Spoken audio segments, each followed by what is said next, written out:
Shalom, salam sejahtera bagi saudara dan saudari yang saya kasih dalam Yesus Kristus yang dapat kembali bersama-sama di acara ibadah kita saat ini. Kita memuji dan membesarkan nama Tuhan oleh sebab karena lebih dari atau hampir 3 minggu lamanya kita tidak bersama-sama di acara ibadah kita. Oleh karena saya harus kembali ke Indonesia untuk mengikuti penguburan daripada ayah saya, Pendeta Alex Rantung. Tapi puji Tuhan dapat kembali dan pada saat ini dapat bersama-sama dengan Anda semua untuk mempelajari pelajaran sekolah Sabat, mempelajari firman Tuhan yang tentunya dapat memberikan kekuatan kepada kita. Baik, seperti biasa saya akan mengundang kita semua untuk dapat bersatu di dalam doa. Mari kita bersatu dalam doa. Bapa yang penuh kasih dalam takhta kerajaan surga, terima kasih Tuhan, kesempatan yang indah kembali kami dapat miliki untuk melihat kebesaran yang Kau dapat berikan dan dapat kami lihat dalam kehidupan kami. Kami dapat memperoleh kekuatan dari firman-Mu yang menyatakan tentang siapa Engkau, apa yang Engkau telah lakukan bagi kami semua, satu kehidupan yang dapat membawa kami memiliki pengharapan, khususnya bagi kami yang dalam keadaan berduka pada saat ini. Pengharapan akan kebangkitan. Kami dapat kembali bertemu dengan kekasih-kekasih kami seperti orang tua hamba-Mu yang telah Tuhan izinkan untuk beristirahat sementara di dalam Tuhan. Kiranya pengharapan ini dapat menjadi kekuatan bagi kami semua, khususnya kami yang dalam keadaan berduka atau mengalami kedukaan dalam kehidupan kami. Terima kasih Tuhan. Kiranya pelajaran ini dapat memberikan kekuatan yang pasti dan dapat kami hidupkan dalam kehidupan kami dengan kuasa Roh Kudus yang akan menguasai kami. Inilah doa dan permohonan yang hamba bawa dalam nama Yesus Kristus, Tuhan dan Juru Selamat penebus kami. Amin.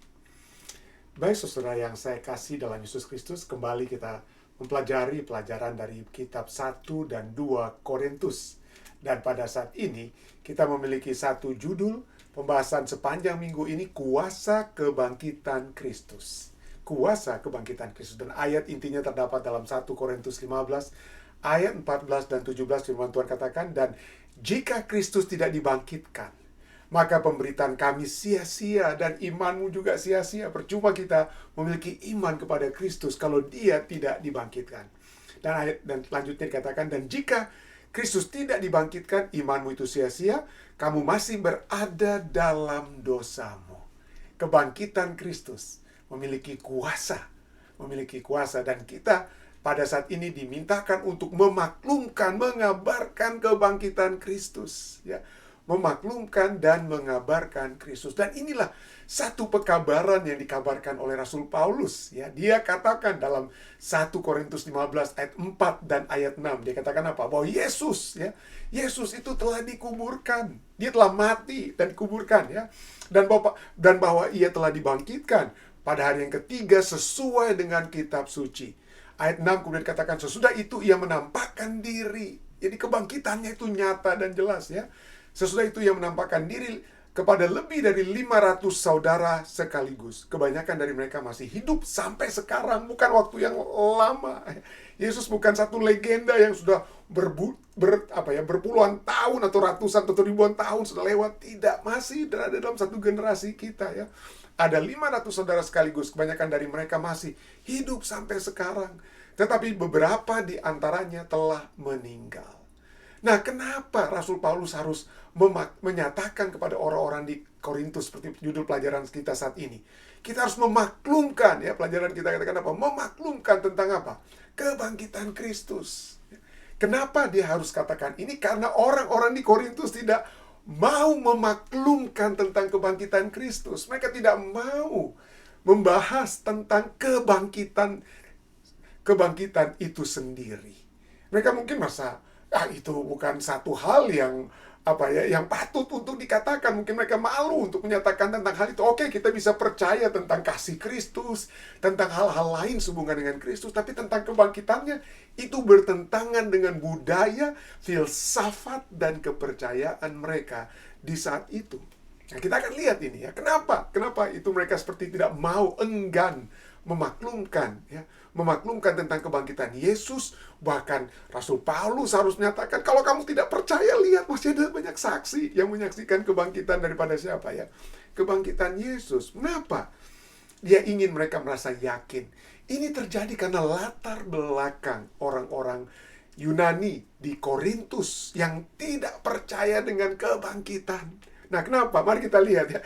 Karena bagi mereka itu kematian itu bukan musuh seperti pandangan kita ya, orang Kristen yang percaya dengan Tuhan. Kematian itu adalah musuh terakhir yang akan kita kalahkan. Itu nanti kita akan lihat terus ya. Tetapi bagi mereka musuh itu adalah sahabat kita. Kematian itu bukan musuh, tapi justru kematian itu adalah sahabat kita. Ya. Kenapa? Nah, mari kita lihat ya. Nah, umat Kristen di Korintus itu menyangkal adanya kebangkitan orang mati. Ya. Mereka tidak melihat mana buktinya orang mati itu bisa bangkit. Mungkin mereka bisa melihat seperti saat ini ada gambar mumi atau mami ya daripada Firaun Mesir ya. Mungkin sering mereka melihat ya karena mereka kan tahu tentang hal ini ya. Karena Firaun Mesir itu sudah ribuan tahun juga sebelum di zaman Yesus sudah ada muminya. Jadi mereka tahu mana nih. Ini tidak bangkit-bangkit ini. Orang-orang Mesir, Firaun Mesir seperti ini mumi daripada Ramses II atau Ramses kedua ini ya. Ini mana dia ada orang mati ya. Mereka melihat bukti kematian yang telah lama. Nggak ada orang bangkit dari kematian, tubuhnya tetap apa. Tuh, kalau tidak di mumi ya sudah tinggal tulang belulang, meleleh dan kemudian hilang begitu ya. Jadi mereka melihat bukti kematian yang lama seperti mumi Firaun yang telah ribuan tahun lamanya mati dan tetap berada dalam kematian. Jadi bagi mereka bagaimana mungkin ada kebangkitan tubuh kalau kita bisa melihat bukti orang mati itu ya tetap aja tetap mati. Tapi mereka bukan hanya percaya tentang kematian sudah total begitu, tidak. Mereka percaya dengan namanya dualisme.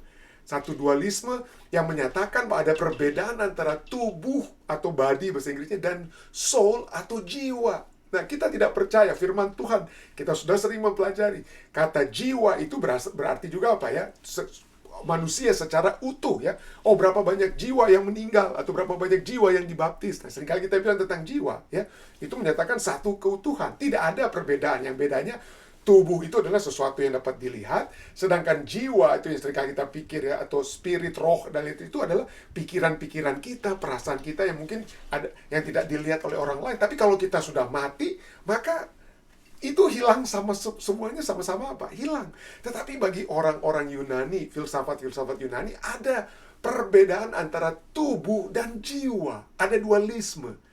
Kenyataan atau fakta itu ada dua.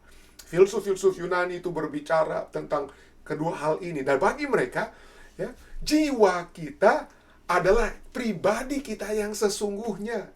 Pemikiran-pemikiran kita, ya pada saat kita mati itu terus akan melayang-layang.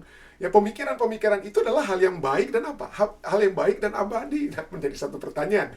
Apa benar ya, sedangkan waktu kita masih hidup aja pikiran-pikiran kita bisa salah ya, bisa untuk kejahatan dan lain sebagainya. Tapi itulah bagi mereka itu pemikiran pemikiran orang filsafat Yunani, pemikiran-pemikiran ataupun jiwa kita atau roh kita itu sesungguhnya itu baik dan abadi.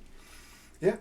Tetapi yang tidak baik itu adalah tubuh. Ya, tubuh itu adalah sesuatu yang lebih rendah. Itu hanya sebagai cangkang atau shell atau tempurung. Itu sebagai satu wadah, sebagai sebuah penjara atau sangkar. Siapa yang dipenjara? Dipenjara oleh tubuh itu adalah jiwa kita. Jiwa kita itulah yang dipenjara oleh apa? Tubuh. Dan itulah sebabnya bagi mereka hidup adalah satu kondisi. Kalau kita hidup, itu artinya apa? Jiwa kita itu terjebak dalam tubuh, dipenjara oleh tubuh. Dan pada saat kita mati, kematian itu adalah pintu yang terbuka lebar.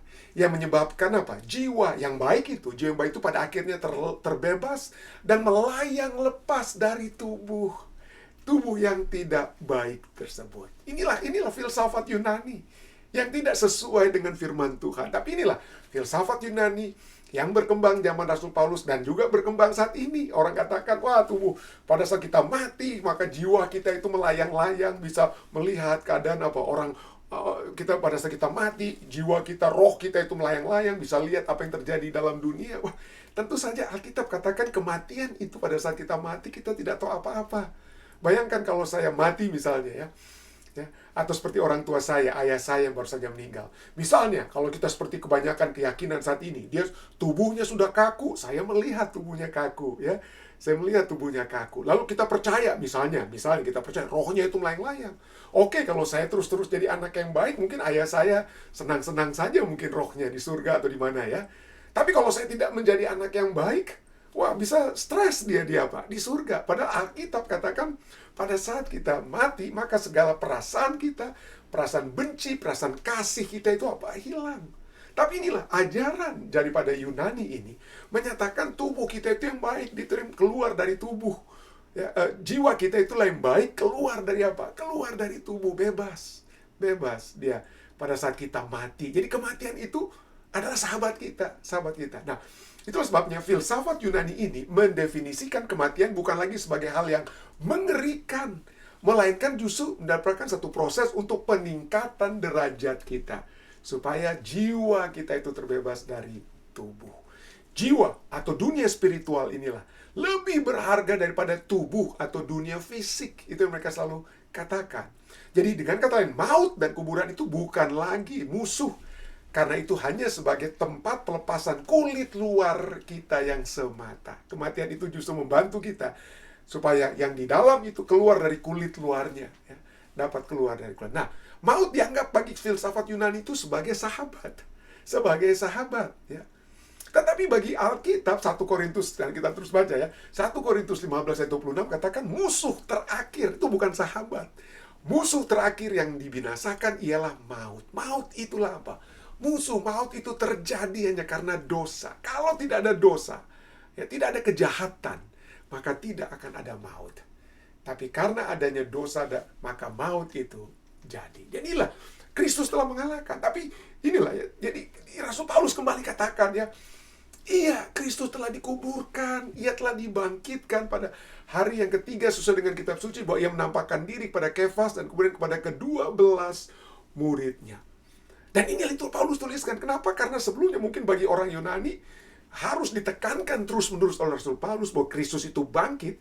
Karena bagi orang Yunani yang menjadi Kristen, mereka kan karena dengan adanya filsafat Yunani dan budaya pemikiran pola berpikir Yunani, mereka bilang, bagi orang Yunani ya, kenapa jiwa itu harus masuk lagi ke dalam tubuh?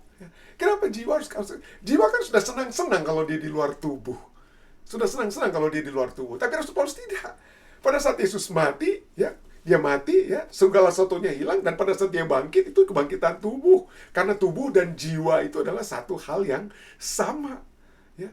Jadi itulah yang terjadi. Bagi orang Yunani, mereka tolak, mereka tidak mau mengabarkan tentang kebangkitan, karena bagi mereka, sudah enak-enak mereka keluar dari tubuh, kok sekarang harus masuk kembali jiwa itu ke dalam tubuh seperti Yesus dan menampakkan diri kepada murid-muridnya dan lain sebagainya. Jadi orang-orang Kristen Yunani di Korintus, mereka seperti orang-orang Yunani yang bukan Kristen. Ingat, waktu Rasul Paulus di Athena, apa yang terjadi? Wah, dia sudah banyak, sepertinya sudah bisa seperti menjangkau hati mereka. Waktu sebelum Rasul Paulus ke Korintus, kan dia di Athena ya. Dia seperti sudah menjangkau hati orang-orang di Athena. Tapi pada saat Rasul Paulus bicara tentang satu topik, mereka ejek Rasul Paulus, mereka tinggalkan Rasul Paulus. Topik apa itu? Ya, ini dia. Ya, kita baca itu dari satu kisah di Kisah Para Rasul 17 ayat 32 ya. Ketika mereka mendengar tentang apa? Tentang kebangkitan orang mati, Yesus yang mati kemudian dikuburkan dan bangkit pada hari ketiga. Ketika mereka mendengar tentang kebangkitan orang mati, maka ada yang mengejek Yesus, dan yang lain berkata, lain kali kami mendengarkan engkau berbicara tentang hal itu.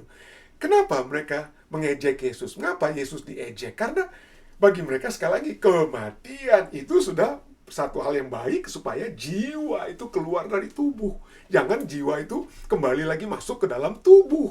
Ya, masa sudah enak-enak yang baik itu masuk kembali kepada yang nggak benar tubuh itu. Itulah pandangan mereka. Tapi itu bukan pandangan Alkitab, ya, bukan pandangan Alkitab, ya. Seperti kita katakan tadi, budaya dan filsafat Yunani, tubuh itu jahat dan harus dimusnahkan agar jiwa yang baik itu dibebaskan dari tubuh. Tetapi firman Tuhan sangat jelas menyatakan bahwa tubuh kita itu tidak jahat. Tubuh kita itu tidak jahat. Dengan kata lain, walaupun tentu saja dapat berdosa karena dosa, tubuh kita itu dapat mati dan lain sebagainya. Tetapi pada intinya, ajaran firman Tuhan, Rasul Paulus sebelumnya katakan tubuh itu tidak jahat. Itulah sebabnya dalam 1 Korintus 6 ayat 15 dikatakan apa? Tidak tahukah kamu bahwa tubuhmu adalah anggota Kristus? tubuh kita anggota Kristus. Akan kuambilkah anggota Kristus untuk menyerahkan pada percabulan sekali-kali apa? Tidak. Nah, bagi orang Kristen di Korintus, kenapa mereka itu juga oke-oke saja dalam percabulan? Ya, kenapa mereka melakukan percabulan? Karena bagi mereka yang penting kan jiwa saya itu kepada Tuhan, walaupun tubuh saya itu bersetubuh dengan pelacur, itu nggak ada masalah. Yang penting ya bukan tubuh itu kan mau bikin apa saja ya, memang sudah jelek, sudah buruk ya. Yang penting jiwa saya itulah yang baik dan yang benar, tidak ada perbedaan. Allah berkata kepada Rasul Paulus yang ditulis dalam 1 Korintus 6 ayat 15, tubuh itu adalah anggota Kristus. Dan bahkan dalam ayat 19 katakan apa? Tubuh kita itu adalah tempat kediaman dari Roh Kudus. Itu kediaman Roh Kudus. Jadi orang-orang Yunani katakan, tubuh kita itu jahat, tubuh kita itu dapat kita apakan sajalah ya. Yang penting jiwa kita. Nah, itu jiwa dan tubuh itu adalah satu kesatuan. Sama-sama anggota tubuh Kristus. Sama-sama tempat di mana bait kudus, bilik yang maha kudus itu apa? Berada. Tuhan ada di dalam tubuh kita. Itulah sebabnya muliakanlah Tuhan. Bukan hanya dengan pemikiran kita, jiwa kita, tapi secara lengkap. Kenapa? Karena tubuh dan jiwa itu tidak bisa dipisahkan. Jadi termasuk kita memuliakan Tuhan juga dengan tubuh kita. Memuliakan Tuhan dengan tubuh kita. Dan inilah satu hal yang tidak dimaklumkan, diajarkan oleh orang-orang di Korintus. Ya. Padahal itu adalah satu Injil, kebangkitan. Konsep kebangkitan atau doktrin ataupun ajaran kebangkitan Kristus itu adalah satu Injil ya. Seperti pelajaran sekolah sahabat kita tuliskan apa? Bahwa kebangkitan Kristus adalah bagian yang sangat vital dari pesan Injil. Sehingga menyangkal kebangkitan Kristus itu berarti menentang iman seseorang kepada Kristus. Jadi mereka orang jemaat Tuhan di Korintus pilih-pilih mana mereka yang mau percaya. Oke, yang sesuai dengan kebudayaan mereka, sesuai dengan pemikiran mereka atau pola berpikir orang Yunani. Oke, kalau kasih, oke, kasih boleh. Kebangkitan, oh jangan, itu bertentangan dengan filsafat kita. Nggak boleh begitu, Rasul Paulus katakan. Tidak boleh begitu. Kebangkitan Kristus adalah bagian yang sangat vital dari Injil. Itulah Injil yang sebenarnya. Injil yang Rasul Paulus kembali tekankan kepada mereka. Ini adalah Injil yang aku beritakan kepada kalian. Itulah Injil yang sebenarnya. Termasuk bagian pentingnya itu apa? Yesus yang mati, tapi Yesus yang bangkit. Supaya kita, saudara dan saya, kita semua selamat. Ingatlah, itulah Injil yang Paulus beritakan. Itulah Injil yang mereka terima. Injil yang mereka terima. Dan itulah Injil yang mereka harusnya berdiri di dalamnya. Teguh berdiri di dalam keyakinan tersebut. Kenapa? Karena itulah Injil yang menyelamatkan mereka. Ya, tapi itulah ya yang Paulus berikan, tidak mereka terima, mereka tidak berdiri di dalamnya, dan itu dapat Rasul Paulus katakan hati-hati, itu dapat menyebabkan kalian tidak diselamatkan kalau kalian tidak mempercayai Yesus Kristus yang telah mati, dikuburkan dan dibangkitkan tersebut. Jadi ya poinnya ya, Injil itu bukan hanya sesuatu yang pernah mereka dengar, hanya sekedar informasi yang diterima. Itu bukan hanya sekedar informasi yang diterima. Injil itu pertama harus didengar, harus diterima, harus menjadi apa? Tempat berdiri, dan itu akan memberikan apa? Keselamatan. Ya. Saudara dan saya, kita bisa mendengarkan khotbah tentang Kristus ya, selama 30 tahun, tetapi kita dapat saja belum menerima Injil tersebut secara pribadi. Kita bisa mengetahui semua doktrin tentang kebangkitan, tetapi belum menjadikan Kristus sebagai pusat kehidupan kita. Jadi Paulus menggambarkan bahwa Injil itu bukan hanya kursi yang kita duduk-duduki sesekali.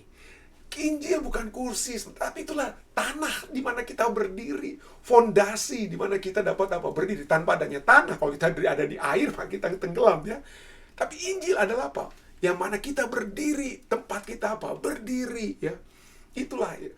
Pada saat kita berdiri Walaupun ada ada hal-hal yang terjadi di sekeliling kita berubah.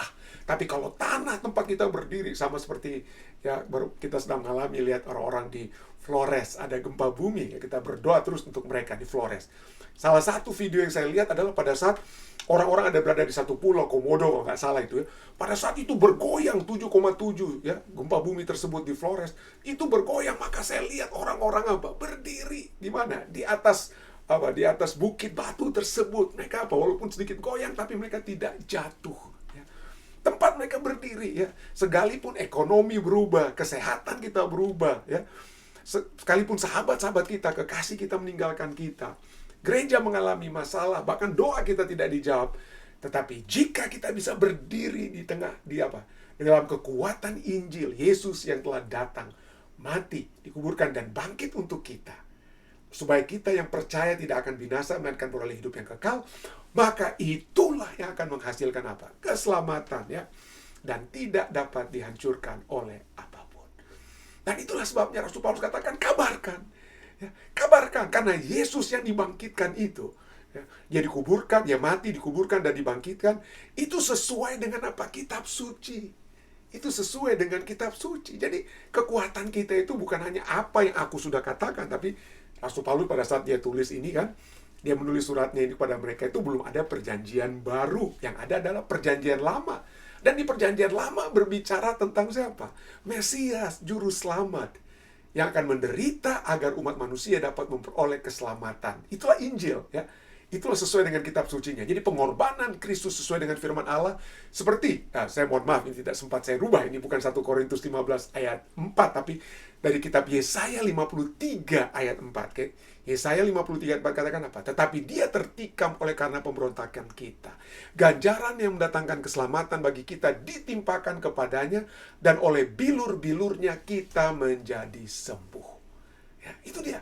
Jadi berdasarkan kesaksian kitab suci, Yesus itu akan akan mengalami pengorbanan, dia akan mati ya, dan dia akan dia juga akan dibangkitkan ya. Itulah kesaksian kitab suci. Tetapi selain itu, Rasul Paulus kemudian katakan, kesaksian tentang kebangkitan Kristus itu yang harus kalian beritakan itu disaksikan oleh, seperti yang kita sudah lihat sedikit ya, lebih dari 500 saudara sekaligus.